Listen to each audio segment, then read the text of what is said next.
2, 1. Welcome to the 5th or 6th or 7th. I kind of lost track of what episode number this is. I don't really pay attention to my own podcast. Someone will figure it out. Yeah. Someone will figure it out. Everybody, it's Caine, host of the HMAC Open Mic, comedian extraordinaire. How are you doing today? Good. And show producer now. Oh, show producer, yes. Yeah, because I got like, I don't know, 6 shows now in the works. Oh, wow. Yeah, so it's keeping me busy. Doing an all female show in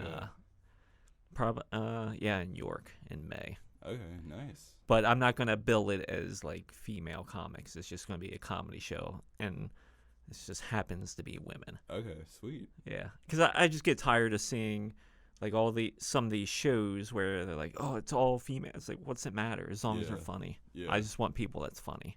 Yeah. I don't care if you're a man, woman, or an animal. It doesn't matter as long as you're funny. That's all that matters. That is true.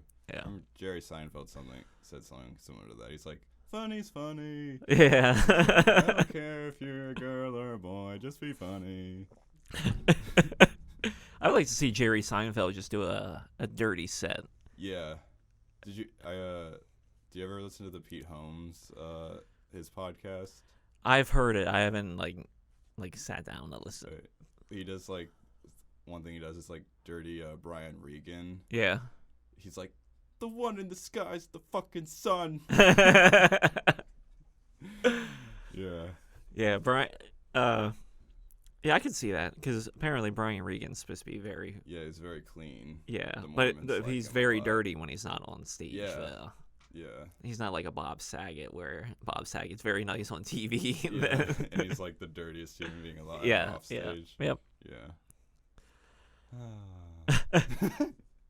So you have a lot of dark. I like your comedy because it's Thank dark. you. Yeah, and some people don't like dark comedy, which I get, and I'm not sure how to how to explain it. Yeah. I can't even explain how some of the jokes I write even come out at me. Actually, I wrote a joke. This is a bit that I'm actually doing right now. Mm-hmm. It's about Disney Plus and pedophiles, of Yeah. course.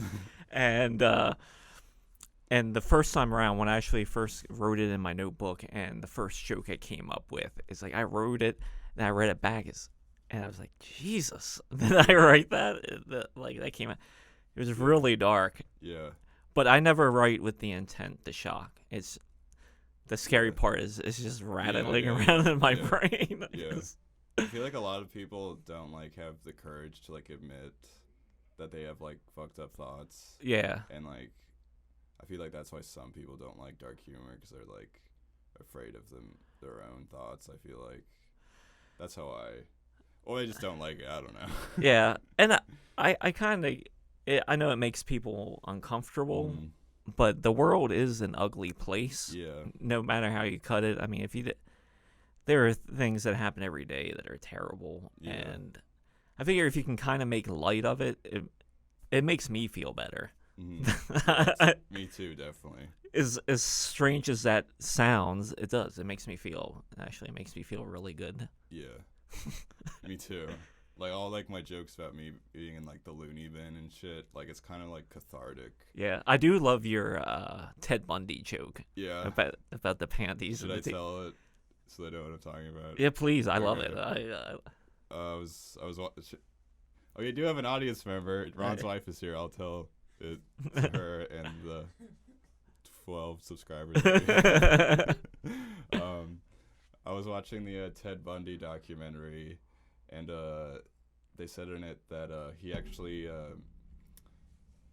ripped a girl's pants off so fast that they caused burn marks on her skin. So like I feel like he'd be really good at like that tablecloth thing, like. Yeah, see, I love that.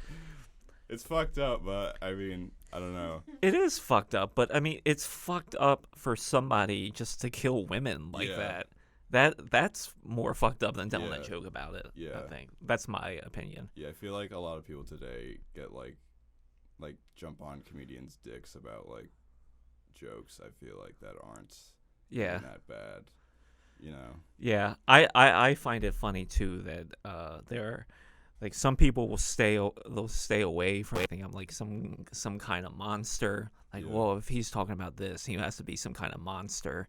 Yeah. And uh, I've talked to other people, and they're like, well, yeah, your comedy's fucked up. And then when I actually talk to you, like kind of normal, Yeah. and like, well, yeah, they're Yeah. just jokes. They're Yeah. just jokes, people. Yeah. Jokes. Yeah. Yeah, it's just a constant work in progress, I Yeah. guess. I feel like with social media nowadays, like it's like fuck delay on my headphones. I feel like on social media nowadays, it's like it's so much like easier to like attack people about like jokes and stuff. Yeah, it's good. The Kevin Hart thing about like the tweets like from like 10 years ago. Yes, yeah. And then everyone like was like you have to apologize. Yeah, that whole It was a thing. joke. Yeah, it's a joke, and I just wish people would just say, you know, if someone puts a comment out there like, "Oh, we're so," it's like, well, then you're offended. Yeah. You know, get over it. Yeah. So, comics even post on Twitter anymore, or anything I that's? don't know. Just to like show like when their show dates are basically. Yeah, yeah. And I want to make a statement now. If you're using porn for anything, I'm sorry. If you're using Twitter, yeah. If you're using porn, if you're using Twitter for anything besides porn, you have other problems going on in your life. Porn and Twitter. Yes. Yes, that's all.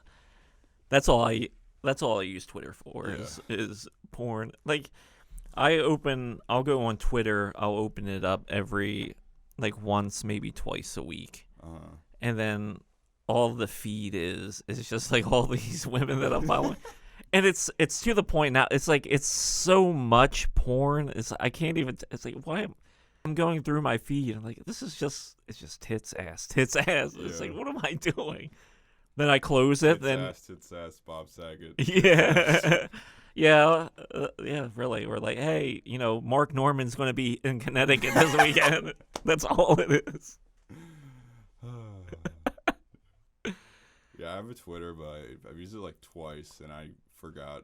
I got a new phone, and I don't know what the password is, so I just have a Twitter with like 8 followers. Yeah, it's almost not worth it anymore if you do comedy, because people don't understand jokes. They take everything completely out of context, and it's a shame. I mean, the stuff that I post, like if I post anything on Instagram or like Facebook, most of the stuff I'm posting is just random crap that's in my head. Yeah. That I kind of just need to get it out of there. Yeah. So it's like this isn't really a good joke, and then I'll just put it there. But it's actually helped me too, because I'll write something and then I go to post it and I read it back before I post it. I'm like, why would I post that? Because this is actually. Then I don't. Then I put it in my notebook. And maybe use it later. Yeah, I wish I didn't have like. There's like some shit I want to post on like Instagram, but I don't because out of like fear, because of like people would get like offended. Yeah. It's like not everyone like likes my comedy who like follows me. Yeah. And it's just I don't know. I think I'm getting to a better place of like not caring as much as what certain people think. That's good, because you shouldn't, especially when it comes to art. It's like you have to put it out there, and you know, if you're compromising your art just to get into some niche or to satisfy somebody because they might get, it's like why even bother at that point? I got into like this argument on Instagram because I posted like a stupid thing on my story. Yeah. It was like I was making fun of people who like post pictures of themselves at the gym, and then like she's like no, I was like the joke was stupid. It didn't make it. It wasn't like deep or anything. And she's like, isn't it okay to like for their self-esteem if they want to do that? And I was like, I don't give a shit what they do. It was a joke. And they're like, she's like, well, you're not funny. I was like, then don't fucking follow me. Yeah, I mean, that whole thing with people being upset about like body shaming. I wasn't even body shaming. I was just saying don't post about it, basically. Yeah, I I mean, don't care if you post about it. I was just like, it was a joke. Like, we shouldn't have to explain ourselves for every like thought that we have. I feel like. yeah, exactly. And like the fake outrage, I'm calling it fake outrage over that stupid Peloton bike. And oh yeah, when they had that somewhat controversy over Christmas. That's so stupid to me. The controversy for that. Yeah, and actually, when I watched that commercial, she did look distressed, but and, maybe she was, and maybe he was beating her, and I don't know. But also, I think too that maybe, how do we know that little neighborhood of houses where they live, and she's on that bike, how do we know that's not like some zombie apocalypse that happened, and the only way they can get power is for her to be on that bike, and she's like, yeah, keep the generator going, keep the generator going. Then they stop it, and now you've killed all those people. I hope you're fucking satisfied out there. That's just my take on it. Yeah, I don't know. It's just people seem to get offended very quickly these days. I think social media is definitely a big part of that. Yeah. And like for me, it's very hard for me to get offended. Like there's like 4 people I feel like in my life that can like really like offend me. Yeah. Because like I care like what their opinions are, and I don't care that much about a lot of people's opinions. Yeah. Like if my girlfriend's like, "You're really skinny," I was like, that hurts my feelings. Everything. But if someone at like a comedy club calls me Slender Man, I'm like, I don't give a shit what. Yeah, I mean, you're tall and lanky, Yeah. so I don't know. I guess you would come to expect it. We have some questions. I don't know. All right. Your lovely wife is here. Hi. You wanna say hi? Hi. Where did you guys meet? And how that all go down? You have a kid. 3. 3 kids. Hey, you're not in. No. Yeah. We met at we met at an underage nightclub. Okay. I guess I don't even know if they still have underage nightclubs. I think they do. I wasn't cool enough. Yeah. I just got my license like a year ago. Okay. Yeah. I would say now, if you're going to an underage club and you're like 21, you can make out now, because those women can't buy cigarettes anymore. Oh yeah, because you can sell them. Yeah, so now if you're smart and you're like 21 going to an underage club, you should do that and bring like a carton of cigarettes with you. Can you smoke cigarettes in underage clubs? No, but... Oh yeah, because you can't smoke. Yeah, but you can say, hey, let's go outside. Yeah. No, but we met at this underage club in New York. It's called the Phoenix, and that's how we met. I'm just thinking of the University of Phoenix commercials. Yeah, yeah. It's actually she was dating this other guy, and I seen that they had broken up or something like that. Okay. And I had noticed her before because she had really big tits. Yeah. What do you want? I mean, that's true. So that's what I first noticed. Yeah. Then after that, it all worked out, right? Yeah. Yeah. So tits is the answer to love. Yes.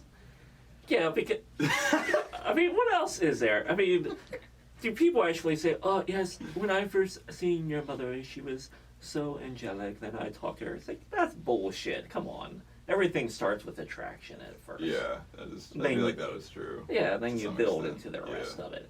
I mean, we've been together for a long time now, like 20 years or whatever it is. 26. Yeah, or something. That's how long my parents have been married. Yeah.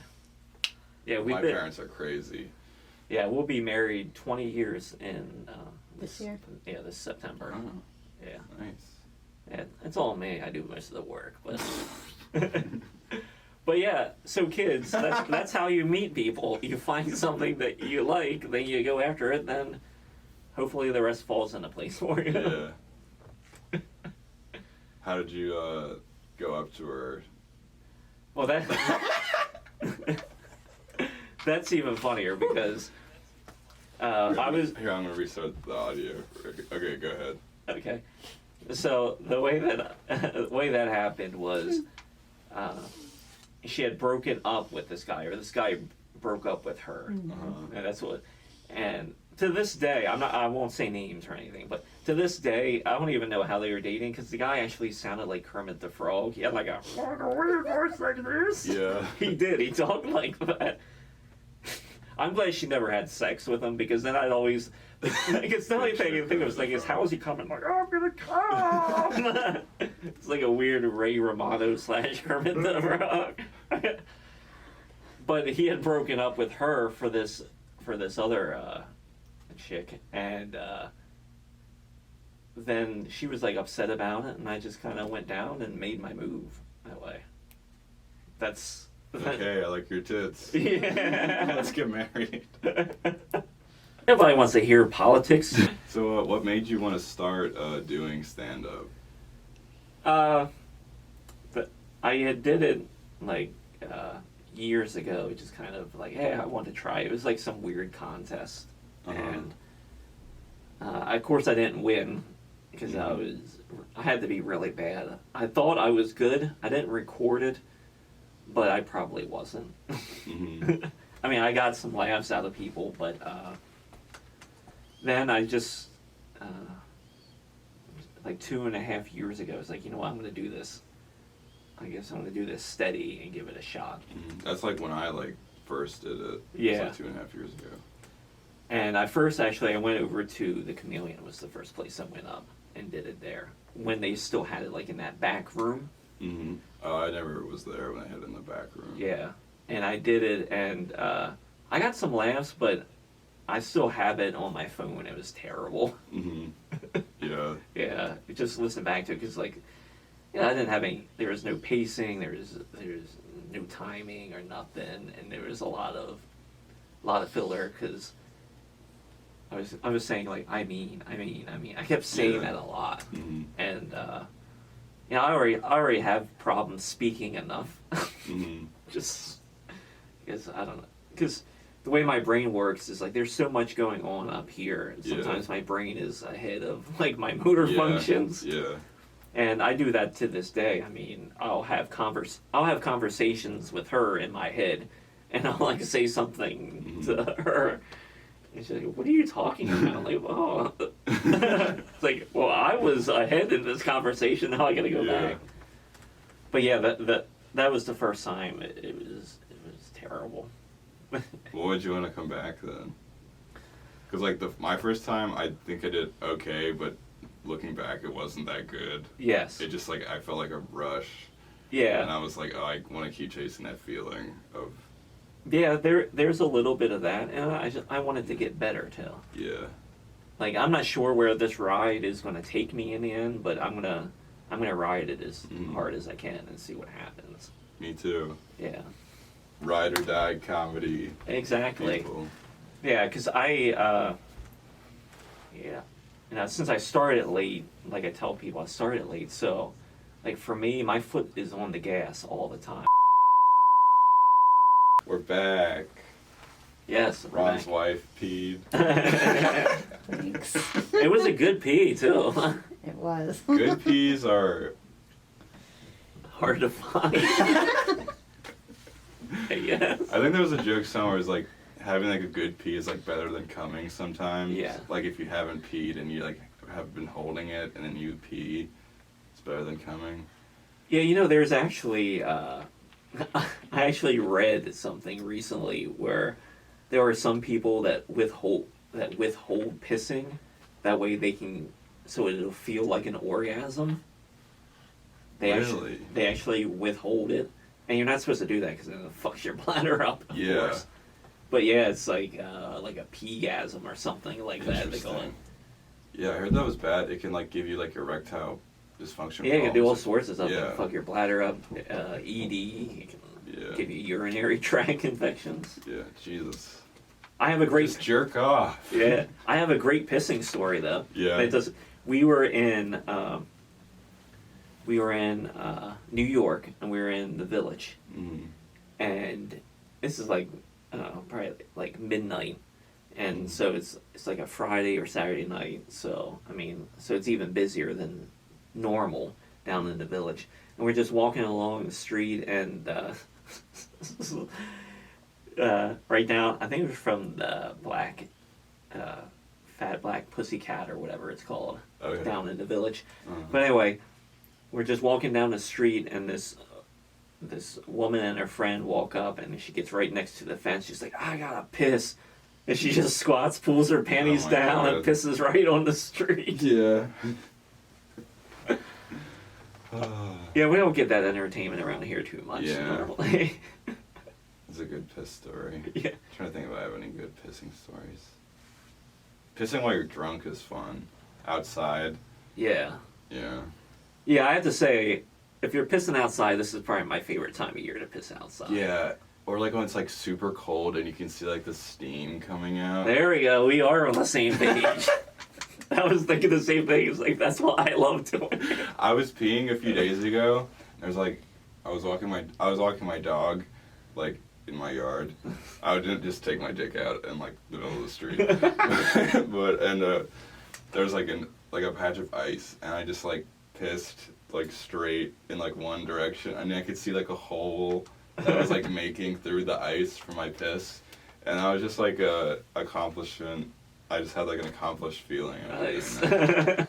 All right. Nice segue. Is Ron Caine your real name? It is not my real name. That was a joke question, but I guess like a throwaway question. But do you want to disclose that? Yeah, my real name, last name is Matalunas. Okay. That's why I use Caine, because I was like, that sounds like a famous person name. Yeah. Ron Caine. Yeah, I liked it because it was just, well, for one, it's easy to pronounce. Yeah. And that's what I wanted, because so many, the last name gets butchered all the time. It's like Machalunas, or no one knows how to say it. And I know there are comedians out there that have hard last names like I do, and I guess they fight through it. It's like, I don't want to do that. Yeah. Because then eventually it becomes like anytime you get up on stage, if they don't have your name right, it's like, no, it's Mataluna, it's not Machalunas. It's like, I don't want to do that bit forever. Yeah. Some people fuck up my last name like Weigert, Wergert. Yes. Or like Weigert. Yeah, I can see that. Yeah. Because it's Weigart, right? That's how you... Weigert. I even got it wrong. I was thinking about changing it to Tyler Paul, because that's my middle name. Yeah. But I was like, nah. I kind of want it to be like me, that like, I don't know. I don't want to have it. I was thinking about it, but then I was like, this is like a year and a half in. Yeah. And like, I'm not like anywhere near like famous or anything, but I was like, oh, it's too late. People who already know who I am. Yeah, it's, yeah. Like 4 people know who I am. Yeah, so that's confused them. That's why I took Caine, and like my son actually came up with it, and because it was around Christmas time or something, and he's seen like a candy cane. He's like, why'd you go just use Ron Caine? He's like, hey, that's a good idea.